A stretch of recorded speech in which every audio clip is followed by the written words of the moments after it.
Good morning, जोहार झारखंड। सभी का स्वागत है हमारे चैनल पर। तो चलिए जानते हैं झारखंड की बड़ी खबरों को फटाफट से। समय हो चुका है सुबह का और जानने का कि झारखंड में कौन सी बड़ी खबर निकल कर आ रही है। उससे पहले अगर आप हमारे चैनल पर नए हैं तो चैनल को सब्सक्राइब और बेल नोटिफिकेशन आइकन को ऑन कर लीजिए। तो चलिए जानते हैं झारखंड की पहली बड़ी खबर।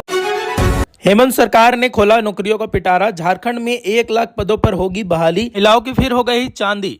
झारखंड विधानसभा के प्रथम सत्र के तीसरे दिन राज्यपाल संतोष गंगवार ने सदन को संबोधित किया। उन्होंने कहा कि केंद्र व राज्य के परस्पर सहयोग से ही राज्य की जनता का चहुमुखी विकास संभव है और वह इसके पक्षधर हैं। उन्होंने कहा कि केंद्र सरकार व उनकी कंपनियों के पास झारखंड का बकाया 1,36,000 हजार करोड़ रुपए वापस लाने के लिए सरकार कानूनी रास्ता भी अपनाएगी। मुंडारी, खुड़ो व अन्य जनजातीय भाषाओं को संविधान की 8वीं अनुसूची में शामिल कराने की पहल करेंगे। आदिवासी मूल निवासी को स्थानीय नीति बनाकर तृतीय व चतुर्थ श्रेणी की नौकरियों में 100% आरक्षण दिलाएंगे। साथ ही साथ यहाँ पर उन्होंने कहा कि झारखंड में जल्द ही नौकरियों से बड़ी अवसर प्रदान करने का मौका देगी। पिछड़ा वर्ग को 27%, आदिवासी को 28% व दलित को 12% आरक्षण देने का विधेयक व सरना आदिवासी धर्म कोड गृह विभाग में लंबित है, जिसे केंद्र से स्वीकृति कराने की पूरी कोशिश करेंगे।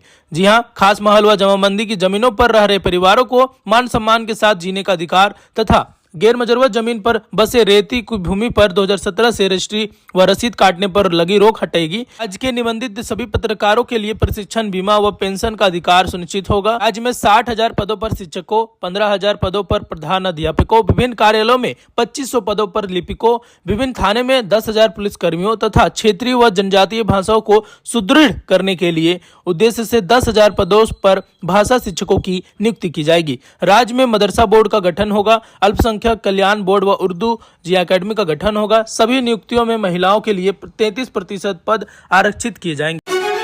झारखंड मैया सम्मान योजना के लाभुकों को इस माह से घोषित 2500 रुपए लेने के लिए इंतजार करना होगा। राज्य सरकार ने 11 दिसंबर को लाभुकों के खातों में पैसे भेजने की बात पूर्व में कही थी, लेकिन अभी तक सरकार ने इनके पैसे अब तक नहीं भेजे हैं। झारखंड मुख्यमंत्री मैया सम्मान योजना के लाभुकों को इस माह से घोषित 2500 रुपए लेने के लिए अभी भी इंतजार करना होगा। 11 दिसंबर को लाभुकों के खातों में पैसे भेजे जाने की बात कही गई थी, परंतु मंगलवार शाम तक सामाजिक सुरक्षा विभाग के पास आवंटन ही नहीं पहुंचा। इस वजह से फिलहाल भुगतान में देर होने की आशंका है। पूर्वी सिंहभूम जिले में 2.5 लाख से अधिक लाभुकों के खातों में राशि का भुगतान होना है। आवेदकों की संख्या तो करीब 3 लाख हो चुकी है। पुरानी आवेदक की संख्या करीब 2,71,000 है। इनमें से 28 से 30,000 आवेदकों का भुगतान कंप्यूटर में गलत एंट्री की वजह से नहीं हो पा रहा है। इसमें मुख्य रूप से खाता संख्या और आईएफएससी कोड दर्ज करने में चूक हो गई है। विधानसभा चुनाव के बाद से तेजी से आवेदन हुए हैं। बताया जा रहा है कि प्रतिदिन 2,500-3 हजार आवेदन हो रहे हैं और इसी की वजह से इसमें बहुत सारी गलतियां हो सकती है। मुख्यमंत्री मैया सम्मान योजना के आवेदनों की त्रुटि में सुधार को जमशेदपुर शहर में और 3 काउंटर खोले गए हैं। ये काउंटर मानोगे न मानोगे मगर नगर निगम कार्यालय और जमशेदपुर अंचल में तरुण संघ, शास्त्री नगर, कदमा रोड नंबर 4 तथा जोजो बेड़ा छाट घाट मैदान के पास स्थित सामुदायिक भवन में खुले हैं। प्रखंड सह अंचल कार्यालय व मानोगे अंचल कार्यालय में भी काउंटर खुला है। आवंटन आने के बाद रजिस्टर्ड ट्रेजरी के पास आएगी। ट्रेजरी के राशि निकासी कर सामाजिक सुरक्षा विभाग की सहायक निदेशक उसे अपने खाते में ले लेगी। इसके बाद सामाजिक सुरक्षा के सहायक निदेशक बैंक को लाभुकों की सूची व पीएफएस से भुगतान का आदेश जारी करेगा। सभी लाभुकों के वितरण विभाग के पास पहले से उपलब्ध है, फिर भी बैंक पीएफएस के माध्यम से लाभुकों के खातों में राशि भेजे जाएंगे। राशि भेजते ही वह लाभुकों के खातों में चल जाएगी। हालांकि आवंटन आने के बाद भी इस प्रक्रिया में 2-3 दिन का समय लगता है। हालांकि नए आवेदकों की कागजी प्रक्रिया पूरी करने में समय लगता है, इसलिए ऐसे आवेदक को 1 माह के बाद भुगतान शुरू हो पाएगा।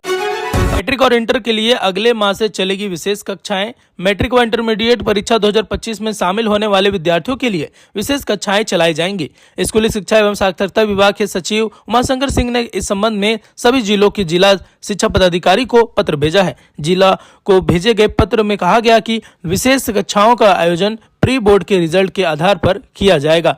मैट्रिक व इंटरमीडिएट परीक्षा में 2025 में शामिल होने वाले विद्यार्थियों के लिए कक्षाएं चलाई जाएंगी और वो भी विशेष कक्षाएं। राज्य में मैट्रिक और इंटर की प्री बोर्ड की परीक्षाएं शुरू हैं। मैट्रिक की परीक्षा 20 और इंटरमीडिएट की परीक्षा 23 दिसंबर तक चलेगी। विद्यालय को मूल्यांकन कार्य पूर्ण करने के बाद रिजल्ट तैयार कर 7 जनवरी तक अभिभावक को विद्यालय में बुलाकर रिजल्ट पर चर्चा करने का कहा गया है। परीक्षा में मिले प्राप्तांक से आधार पर विद्यार्थियों को 4 ग्रेड A, B, C व D में बांटने के निर्देश दिए गए हैं। इसके बाद आवश्यकता के अनुरूप विद्यार्थियों के लिए विषय और विशेष कक्षाएं चलाई जाएंगी। प्री बोर्ड परीक्षा में से C व D ग्रेड पाने वाले विद्यार्थियों के लिए विशेष कक्षाओं में शामिल होना अनिवार्य किया गया है कि जिन हाई स्कूलों और +2 स्कूलों में सभी विषयों के शिक्षक नहीं है, वह विशेष कक्षाओं के संचालन के लिए दूसरे स्कूलों से शिक्षक की प्रतिनियुक्ति करने का आदेश दिया गया है। शिक्षकों की प्रतिनियुक्ति सप्ताह में 3 दिन के लिए ही करने को कहा गया है। शिक्षकों की प्रतिनियुक्ति जनवरी तक के लिए की जाएगी। झारखंड में 5.5 लाख नए राशन कार्ड बनेंगे। चुनाव में बीजेपी ने घुसपैठ को बनाया था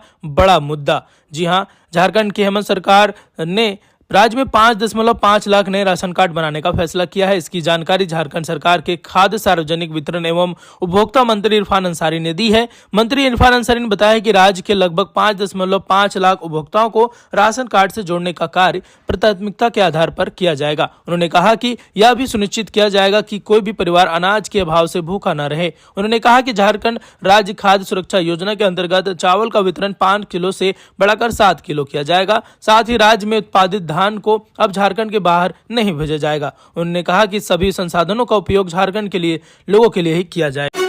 मंत्री रामदास सोरेन का बड़ा फैसला, झारखंड में जल्द होगा शिक्षकों की बहाली। हेमंत सोरेन सरकार का गठन हो चुका है। दिसंबर को हेमंत सरकार विधानसभा में फ्लोर टेस्ट के लिए उतरने वाली है। हालांकि मंत्रियों के शपथ के बाद हेमंत कैबिनेट के मंत्री एक्शन मोड में हैं और नजर आ रहे हैं। सरकार लगातार राज्य में विकास कार्यों को लेकर चिंतन कर रही है। इसी बीच राज्य के शिक्षा मंत्री रामदास सोरेन ने राज्य की शिक्षा व्यवस्था में सुधार लाने और गुणवत्तापूर्ण बनाने के लिए कई अहम फैसले लिए हैं। स्कूली शिक्षा व साक्षरता विभाग के मंत्री रामदास सोरेन ने मंगलवार को विभाग के अधिकारियों के साथ बैठक कर विभाग द्वारा संचालित योजनाओं की जानकारी ली। इस मौके पर उन्होंने कहा कि बच्चों को मातृभाषा में पढ़ाई कराने की दिशा पर विभाग काम करे। मंत्री ने कहा कि जिस जनजातीय व क्षेत्रीय भाषा की लिपि उपलब्ध है, उसमें पढ़ाई के लिए प्रस्ताव तैयार किया जाए। विधानसभा सत्र के बाद वे इसे लेकर फिर बैठक कर अंतिम निर्णय लेंगे। मंत्री ने बैठक में शिक्षकों की नियुक्ति पर जोर देते हुए कहा कि शिक्षकों की नियुक्ति में जो भी विधिक अड़चने हैं, उन्हें दूर करते हुए शीघ्र रिक्त पदों पर नियुक्ति करें। उन्होंने यह भी कहा कि हेमंत सोरेन की पिछली सरकार ने जो भी निर्णय लिया था,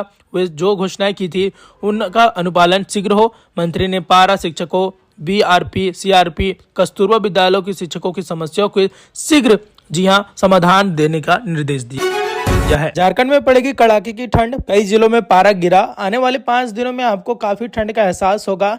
आपके राज्य, शहर और जिले में कितनी ठंडी पड़ रही है, इसकी भी जानकारी दें। आपको बता दें, झारखंड में होने वाले परिवर्तन में ठंड में सबसे बड़ा प्रभाव डाल सकती है सभी लोगों को। यहाँ पर ठंड के असर देखा जा रहा है। आपको गर्म कपड़े पहनने की आवश्यकता है। झारखंड के कई जिलों में पारा -डिग्री तक पहुंचने की संभावना है और काफी जिलों में पहुंच भी गया है। झारखंड राज्य से अगर आप हैं तो ठंड को देखते हुए सावधानी बरतें। जी हाँ, गर्म पानी का सेवन करें, साथ ही साथ गर्म कपड़े भी पहने ताकि आपको इस ठंड में राहत मिले। 11,697.65 करोड़ रुपए का द्वितीय अनुरूपक बजट पेश। मैया सम्मान योजना के लिए 1,390.55 करोड़ आवंटित। स्कूली शिक्षा, ऊर्जा और कृषि पशुपालन पर फोकस किया जा रहा है। झारखंड विधानसभा के विशेष सत्र के तीसरे दिन वित्त मंत्री राधाकृष्ण किशोर ने 11,697.65 करोड़ रुपए का द्वितीय अनुरूपक बजट पेश किया। इस बजट में सबसे अधिक पैसा महिला बाल विकास विभाग को आवंटित किया गया है, जिसके तहत सरकार मैया सम्मान योजना के लिए 6,390.55 करोड़ आवंटित की है। इसके अतिरिक्त जिन विभागों पर फोकस रखा गया है, उसमें स्कूली शिक्षा व पथ निर्माण, ग्रामीण विकास, गृह कारा, ऊर्जा विभाग और कृषि पशुपालन विभाग शामिल है। बजट पेश करने के बाद सदन से शुरू होते ही विधानसभा अध्यक्ष रविंद्रनाथ महतो ने राज्यपाल के अभिभाषण को लेकर भेजे गए संदेश को पढ़ा। इसके बाद राज्यपाल संतोष कुमार गंगवार को सदन पटल तक लेकर गए और इसके बाद राज्यपाल संतोष कुमार गंगवार ने अपना अभिभाषण पढ़ा। इसके बाद सदन की कार्यवाही गुरुवार 12 बजे तक के लिए स्थगित कर दी गई है। मैया सम्मान योजना के लिए सबसे अधिक 6,390.55 करोड़ आवंटित की है। इसके अतिरिक्त स्कूली शिक्षा विभाग के लिए 272 करोड़ तथा पथ निर्माण विभाग के लिए 170.15 करोड़, ग्रामीण विकास विभाग के लिए 194.28 करोड़, गृह कारा विभाग के लिए 445.96 करोड़, ऊर्जा विभाग के लिए 2577.92 करोड़ रुपए तथा पशुपालन विभाग के लिए 250.6 करोड़ रुपए दिए गए हैं। तो आपको क्या लगता है मैया सम्मान योजना का पैसा कब तक मिलेगा सभी के खातों में? क्या क्या नए बदलाव किए जा सकते हैं? और इस प्रकार से जो सरकार आवंटित कर रही है पैसे, क्या सभी को पैसे मिल पाएंगे? हमें कमेंट सेक्शन में कमेंट करें। और अगर आप भी झारखंड से हैं और झारखंड की तमाम खबरों को देखना चाहते हैं फटाफट से, तो चैनल को सब्सक्राइब कर ले और बेल नोटिफिकेशन आइकन को ऑन कर लीजिए, ताकि ऐसे ही झारखंड से जुड़ी हुई महत्वपूर्ण जानकारी आप तक पहुंचती रहे। मिलते हैं अगले वीडियो में। जय हिंद, जय जोहार।